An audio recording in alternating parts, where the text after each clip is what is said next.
নমস্কাৰ পোহলাই ভিতৰ সমূহ দৰ্শকক স্বাগতম জনাইছো সকলোৰে দিনটো শুভ হওক তাৰে কামনা কৰি আপোনালোকৰ প্ৰিয় অনুষ্ঠান ঘৰে ঘৰে বাস্তু শাস্ত্ৰ মুকলি কৰিছো আপোনালোকে চাই থাকিব আৰু লগতে আপোনালোকৰ সমস্যাসমূহ লিখি ৰাখিব আমি আপোনালোকৰ সকলো সমস্যাৰ সমাধান দিবলৈ আমাৰ ষ্টুডিঅ'ৰ মজিয়াত আপোনালোকৰ প্ৰিয় বাস্তুবিদ অৰ্পণ দত্তক সদায় আছে সদায় থাকিব অৰ্পণ দা নমস্কাৰ আৰু সুপ্ৰভাত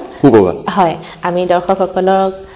দিশসমূহৰ বিষয়ে ইতিমধ্যে তেওঁলোক জ্ঞাত আৰু তেওঁলোকক আপুনি খুব ভালদৰে বুজাই আহিছে আজি আমি কোনকেটা দিশ আজি আমি আৰু তিনটা দিশ লম আজি আমাৰ দিশটো যোৱাবাৰ উত্তৰ পূবলৈকে কোৱা হ'ল তাৰ পিছৰ আজি তিনটা দিশ আপোনাক শিকাম হয় নিশ্চয় চাওঁচোন আহক আজি কোনকেটা দিশ আৰু কেনে ধৰণে আমি সেই দিশকেটা জানিব পাৰিম আপোনালোকে কাগজ আৰু কলম লৈ সাজু হওক এতিয়া মই আপোনালোকক আগৰ খণ্ডত মই আপোনালোকক তিনটা দিশ ক'লো উত্তৰ উত্তৰ উত্তৰ পূব উত্তৰ পূব আজি উত্তৰ পূবৰ পিছত পূব আৰু উত্তৰ পূবৰ মাজৰ এটা দিশ পৰে হেতু হল উত্তৰ পূব উত্তৰ পূব ইষ্ট নৰ্থ ইষ্ট হে দিশটো আমাৰ ঘৰখনৰ আমাৰ সকলোৰে মাজৰ মিলাপিতি হাঁহি ধেমালি মন ফুৰ্তি লগা এটা দিশ হে দিশটো আমাৰ ঘৰখনৰ যদি একে ধৰণে মই সময় বহুত কম কাৰণে সমুৱাই বুজাবলৈ চেষ্টা কৰিছো একে ধৰণে উত্তৰ পূবত ইষ্ট নৰ্থ ইষ্টত যদি আমাৰ টয়লেট থাকে তেতিয়াও আমাৰ ঘৰত মন কৰিব যে ঘৰৰ পৰিৱেশটো অকণ গহীন হৈ থাকে আমি যেনিবা এখন বিয়া খাবলৈ ওলাই গলো আমি হাঁহি ফূৰ্তি কৰি আহিলো বা চিনেমা এখন চাই আহিলো হাঁহি ফূৰ্তি কৰি আহিলো ঘৰ সোমোৱাৰ পিছত আমাৰ সকলোৰে মনবোৰ বেয়া হৈ যায় গহীন হৈ যায় কোনবাই ভাত খাই আছে একেলগে ভাত খাবলৈ মন নকৰিব মই অকণ দেৰিকে খাম তুমি খাই লোৱা এনেকুৱা যদি হয় তেতিয়া মন কৰিব পূব উত্তৰ পূবত যদি টয়লেট থাকে তেতিয়া আমাৰ ঘৰৰ মন বেয়া হোৱা হেতু আৰু লগতে পূব উত্তৰ পূবত যদি টয়লেট থাকে আমাৰ ঘৰত কনষ্টিপেশ্যন পাইলছৰ অকণ প্ৰব্লেম দিয়া দেখা যায় আৰু লগতে মাইকী মানুহৰ মাহেকীয়া প্ৰব্লেম হোৱা দেখা যায় এটো কাৰণে আপুনি টয়লেটটো ভাঙিব নালাগে টয়লেটৰ চাৰিফালে আমি সেউজীয়া আগৰ খণ্ডত মই কৈছিলো ব্লু কালাৰ টেপ পূব উত্তৰ পূবৰ মন কৰিব সেউজীয়া টেপ লগাব লাগিব তাত ব্লু কালাৰ টেপ নহয় সেউজীয়া টেপ 3 ইঞ্চি বা 4 ইঞ্চি বহল সেউজীয়া টেপ লগাব লাগিব একে ধৰণে ৰঙা ইয়াত অকমান হালধীয়া ৰং থাকিব পাৰে ইয়াত অকল পূব উত্তৰ পূবৰ পৰা আমাৰ যদি ৰঙা colour maroon colour orange pink colour থাকে তেতিয়াও এই প্ৰব্লেম দিয়া দেখা যায় যিগিটা প্ৰব্লেমৰ কথা মই ক'লো এতিয়া ৰংটো হল সেই ৰংটো যদি আমি সলাব বিচাৰো আমি সেউজীয়া দিব পাৰো আৰু অফ হোৱাইট ক্ৰীমটো এটা নৰ্মেল কালাৰ আমি সব দিশত দিব পাৰো লগত আমি সেউজীয়াৰ কথা কৈছো একে ধৰণে তাত যদি পাকঘৰ থাকে পাকঘৰত ৰেমিডিটো একেই গ্ৰীণ মাৰ্বল পাৰিব লাগিব আৰু সেই ৰুমটো যদি ষ্ট'ৰ ৰুম হয় ষ্ট'ৰ ৰুম থাকিলে বেয়া এতিয়া আহি গলো পূব দিশটো আমাৰ সোশিয়েল কানেকশনছৰ জেগা পূব দিশ ৰাতিপুৱা সূৰ্যটো ওলাই সূৰ্য ওলোৱা কাৰণে আমি ইজনৰ লগত কন্টেক্ট কৰিব পাৰো সূৰ্য ওলাই কাৰণে একে ধৰণে পূব দিশটো সূৰ্য গ্ৰহৰ এটা দিশ সেইকাৰণে পূব দিশত যদি আমাৰ পাকঘৰ থাকে আমি সেউজীয়া টাইলছ পাৰিম যদি টয়লেট থাকে সেউজীয়া টেপ লগাম টয়লেট সিটো চাৰিফালে একে ধৰণে তাত অলপ হালধীয়া ৰং থাকিব পাৰিব যদি ৰঙা কালাৰ থাকে ৰঙা অৰেঞ্জ মেৰুন মই যিগিটা কালাৰৰ কথা ক'লো তাত থাকিলে আমি লাইট সেউজীয়া কালাৰ অলপ brown colour off white colour green colour দিব পাৰিম তাৰপিছত আৰু এটা দিশ আজি মই ক'ম হেতু আমাৰ লাষ্ট দিশটো হেতু হল পূব দিশৰ পিছত পূব দক্ষিণ পূব আৰু পূবৰ মাজৰ এটা দিশ পূব দক্ষিণ পূব ইষ্ট সাউথ ইষ্ট এই দিশটো মন্থন যেনেকৈ সাগৰ মন্থন হৈছিল মন্থন চাৰ্নিঙৰ দিশ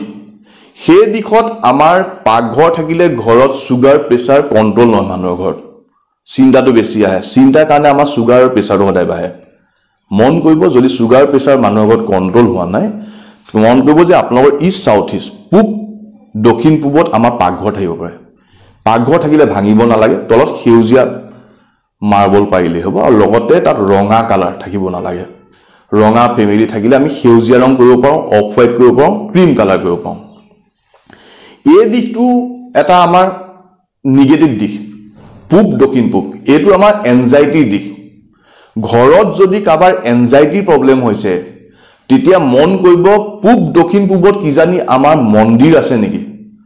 বা আমাৰ যিজন মানুহে এনজাইটিত ভুগি আছে তেওঁৰ বেডৰুমটো আছে নেকি বা এই দিশত কোনোবাই পঢ়ে নেকি তেতিয়া এনজাইটি হোৱা সম্ভাৱনাটো বাঢ়ি যায় যদি আছে অতৰাই থব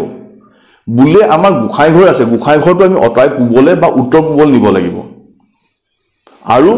যদি বুলে আমাৰ ঘৰত একোৱে নাই কিন্তু কাবাৰ এনজাইটি প্ৰব্লেম আছে নতুন বছৰ আহিলে তেনেকে আমাৰ যোৱা বছৰ নতুন বছৰ যদি আমি ক্যালেন্ডাৰ পাইছিলো ক্যালেন্ডাৰত যদি আমাৰ ভগৱানৰ ফটো আছে যদি আমি পূব দক্ষিণ পূব ইষ্ট সাউথ ইষ্টত লগাইছো তেতিয়া এনজাইটি হোৱা প্ৰব্লেমটো বাঢ়ি যায় যদি ঘৰত এনজাইটি নাইও তাৰপৰা এইটো এটা নিগেটিভ দিশ সেইকাৰণে তাত আমি গুখাই ঘৰ ৰাখিব নালাগে আৰু যিকিটা মই উপায় কৰিলো উপায়গিটা কৰ যদি গুখাই ঘৰ আছে উত্তৰ পূবল লৈ যাওক যদি কাবাৰ বেডৰুম আছে বেডৰুমটো চেঞ্জ কৰি দিও আৰু সেই দিশটোত যেন আমাৰ কাৰো পঢ়া ৰুম নহয় কাৰো বেডৰুম নহয় পাকঘৰ হলে আপুনি ৰেমেডি কৰিব পাৰিব টয়লেট হলেও আমি ৰেমেডি আৰু সেই দিশত মই আজি এটা দিশ কৈছো পূব দক্ষিণ পূব দিশত আমি টয়লেট কৰিব পাৰো কেলে এটো এনজাইটিৰ দিশ তাত আমি টয়লেট সিটটো কাম কি ডিসপোজ অফ কৰা আমাৰ ঘৰৰ এনজাইটি খিনি ডিসপোজ অফ হৈ যায় ব্যাবি চিন্তাবোৰ ডিসপোজ অফ হৈ যায় সেইকাৰণে মই আজি প্ৰথম এই জীৱানখিনি দিক কলো প্ৰথম দিকটো হল পূব দক্ষিণ পূব যত আমাৰ ঘৰত টয়লেট হ'ব পাৰে তাত কোনো ৰেমেডি কৰিব নালাগে খালি পাকঘৰ থাকিলে সেউজীয়া মাৰ্বল পাৰিব পঢ়া শুনা ৰুম নাৰাখিব গুখাই ঘৰ নাৰাখিব বেডৰুম নাৰাখিব হৈছে অৰ্পণদা সঁচাই খুব সুন্দৰকৈ আপুনি বুজাই দিছে দিশসমূহ দৰ্শকে বুজাৰ কাৰণে আজি আমি অনুষ্ঠানৰ প্ৰশ্নোত্তৰ শিতানৰ মাজলৈ আহিছো বৰ্ণালী শৰ্মা বাইদেৱে লিখিছে ঘৰখনৰ লগত বাৰী থাকিলে গোটেই কম্পাছটো ধৰিব লাগিব মই এইটো বুজাই দিছো যেটো মই আপোনালোকক আগতে এটা বুজাইছো এবাৰ প্ৰথম কথা এখন ঘৰত যেতিয়া আমি থাকো ঘৰখনৰ সু মাজৰ পৰা আমি ঘৰখনৰ দিগিটা চাব লাগিব হয় আৰু এটা ৰুমত আমাৰ চাব নালাগে ঘৰখনৰ সু মাজৰ মধ্যস্থানৰ পৰা চেণ্টাৰৰ পৰা আমি যিকিটা দিক ওলাই গল সেইকিটাই আমাৰ ঘৰৰ মূল দিশ আকৌ এটা ৰুমত গৈ উত্তৰ পূব নাথাকে হয় এতিয়া ঘৰখনৰ দিশৰ লগত আমি বাৰীৰ দিকটো চালে নহব আমি আন্তাজ কৰি বাৰীখনৰ মাজত লৈ ল'ব লাগিব বা আপোনাৰ ঘৰটো যদি আছে আপুনি মনতে বাৰীখনৰ মাজৰ পৰা বাৰীখনৰ দিকগিটা উলিয়াব লাগিব হয় দিক যদি বাৰী আৰু ঘৰ দুটা দিক আমি বাৰীখনৰ দিকটো বাৰীখনৰ চেণ্টাৰ পৰা ল'ব লাগিব আৰু ঘৰৰ দিক ঘৰৰ মাজৰ পৰা ল'ব লাগিব হেতুই হয় আৰু দিক আমাৰ ঘৰৰ এবাৰে যি উলালে ঘৰৰ চেণ্টাৰ মধ্যস্থানৰ পৰা যিগিটা দিক উলালে এটো উত্তৰ পূব আমাৰ তাৰমানে সেই ৰুমটো গোটেই ৰুমটো উত্তৰ পূবত পৰিছে উত্তৰ এই গোটেই ৰুমটো এইবিলাক আমাৰ উত্তৰ দুটা ৰুম আছে এটা উত্তৰত পৰিছে আকৌ উত্তৰ ৰুমত বেলেগে উত্তৰ পূব উত্তৰ পশ্চিম দক্ষিণ পশ্চিম নাথাকে নাচালেও হ'ব হয় আহিছো দ্বিতীয়টো প্ৰশ্নলৈ লিখিছে মুকুল ফুকনে হয় কাছৰ বাটিত কাছৰ মূৰ্তি কোন দিশত ঘৰত ৰাখিব লাগে অতি সোনকালে জনালে নথৈ কাছৰ বাটিত কাছ হয় কাছই আমাক কি ৰিপ্ৰেজেন্ট কৰে কাছ এটা খুব স্লো মুভিং হয় কাছ 100 বছৰ মান জীয়াই থাকে সেই কাৰণে আৰু পানী জলৰ মই আপোনালোকক এবাৰ আগতেই কৈছিলো যে জলৰ দিগগিটা উত্তৰৰ পৰা পূবলৈকে জলৰ দিক জল আৰু কাছটো পানীত থাকে হয় দীঘল আয়ু সেই কাৰণে আমি উত্তৰ পূবত বা উত্তৰৰ ফালে কাছ পানী দি পেলাই যদি আমি ৰাখিব পাৰো মন কৰিব কাছটো যেন ঘৰৰ ভিতৰলৈ খুজকাই থাকে মুখখন ঘৰৰ ভিতৰ ফালে থাকে ৰাখিলে ভাল উত্তৰৰ পৰা পূবলৈকে আমি ৰাখিব পাৰো হয় অৰ্চনা বৰুৱা বাইদেৱে লিখিছে লৰা ছোৱালীৰ পঢ়া টেবুল আৰু ছোৱালীৰ ৰুম কোন দিশত হ'ব লাগে জনাবচোন লৰা ছোৱালীৰ পঢ়া টেবুল মই আপোনালোকক আগৰ খণ্ডটো কৈছো যে আমি উত্তৰ পূবত ৰাখিলে ভাল হয় হয় আৰু আমি পশ্চিমত ৰাখিব পাৰো দক্ষিণ পশ্চিমত ৰাখিব পাৰো এনেকুৱা এটা দিশ নাই যিটো দিশত বলে লৰা কাৰণে ভাল ছোৱালীৰ কাৰণে ভাল সকলো দিশৰ গুণ আমি নিজে থাকিলেও একেটা গুণে পাম সেইকাৰণে মই যিখিনি দিশ বুজাই গৈছো তাৰ মতে ৰাখিব তথাপি প্ৰশ্নৰ উত্তৰটো হ'ল পঢ়া শুনাৰ ৰুম আমি উত্তৰ পূবত ৰাখিব পাৰো পশ্চিমত ৰাখিব পাৰো আৰু দক্ষিণ পশ্চিমত ৰাখিব পাৰো আৰু এই তিনটা ৰুমত তেওঁলোকৰ কোণী কোঠাও কৰিব পাৰো আৰু পঢ়া ৰুম কৰিব পাৰো হয় সেই ৰুম কিটাৰ কিবা নিৰ্দিষ্ট ঠাই আছে নেকি বা যিকোনো ঠাই মই আগতেই কৈছিলো এই প্ৰশ্নটোতে যে এই ঘৰৰ চেণ্টাৰৰ পৰা যিটো দিশ ওলালে সেইটো দিশে কাৰণ উত্তৰ পূবৰ দিশে তাত কোনো ঠাই নাই কিন্তু আমি ফেচিংটো কোনফালে মুখ কৰি আমি পঢ়িব লাগে সেইটো এটা দৰকাৰী কথা হয় আমি যদি পঢ়িব লাগে উত্তৰলে মূৰ কৰি পঢ়িব লাগে নহলে পূবলে মূৰ কৰি পঢ়িব লাগে এই দুটা দিশত পঢ়িলে আমাৰ কাৰণে ভাল হয় আমাৰ আজি শেষৰটো প্ৰশ্নলৈ আহিছো আপনদা লিখিছে পাপিয়া নান্দি ৰয়ে লিখিছে বগা ঘোঁৰা কোনফালে থাকিব লাগে দৌৰি থকা ঘোঁৰা ভাল নে বেয়া পানীত নে মাটিত দৌৰি থকা কিনিব লাগে জনাবচোন আসলতে কথাটো এনেকুৱা ঘোঁৰা যদি আজি এই আপোনালোক এতিয়া আপোনালোকে বুজি পাবলৈ চেষ্টা কৰিব যিহেতুকে মই কৈছিলো জলৰ দিক কোনকিটা তেনেকে আপোনালোকক ইয়াত প্ৰশ্নখিনি আপোনালোকৰ প্ৰশ্নখিনি আপোনালোকে উত্তৰ পাব মই কৈছিলো যে জলৰ দিক উত্তৰৰ পৰা পূব লাগে তে পানীত দৌৰি থকা ঘোঁৰা হয় পানীত দৌৰি থকা ঘোঁৰা আমি উত্তৰৰ পৰা পূবৰ দিশ ভিতৰত লগাব লাগে তেনেকে মাটিত দৌৰি থকা ঘোঁৰা আমি দক্ষিণৰ ফালে লগাব লাগে আপোনালোক মই কমেই দক্ষিণ পশ্চিমৰ ফালে লগাব পাৰে যেটো পৃথিৱী তত্ত্বত থাকে দক্ষিণ পশ্চিম সেইকাৰণে মই শিকাবলৈ চেষ্টা কৰি এই সৰু সুৰা প্ৰশ্ন উত্তৰ আপোনালোকে পাই যাব কিন্তু মনত যদি সন্দেহ থাকে প্ৰশ্ন লিখিব আমি উত্তৰ দিবলৈ চেষ্টা কৰিম নিশ্চয়কৈ ধন্যবাদ অৰ্পণদা সকলোৰে প্ৰশ্নবোৰ ইমান সহজকৈ আপুনি তেওঁলোকক বুজাই দিয়াৰ বাবে আমাৰ হাতত বহুতো প্ৰশ্ন আছে কিন্তু আমি সময় অভাৱৰ বাবে ল'ব পৰা নাই পিছলৈ আমি তেওঁলোকৰ প্ৰশ্নসমূহ নিশ্চয়কৈ ল'ম আৰু যিসমূহ আপুনি দিশ বা ৰঙৰ বিষয়ে জ্ঞান দি আছে সকলোৱে চাব বুলি আশা কৰিলোঁ আজি অনুষ্ঠানটোৰ বাবে আপোনাক ধন্যবাদ জনালোঁ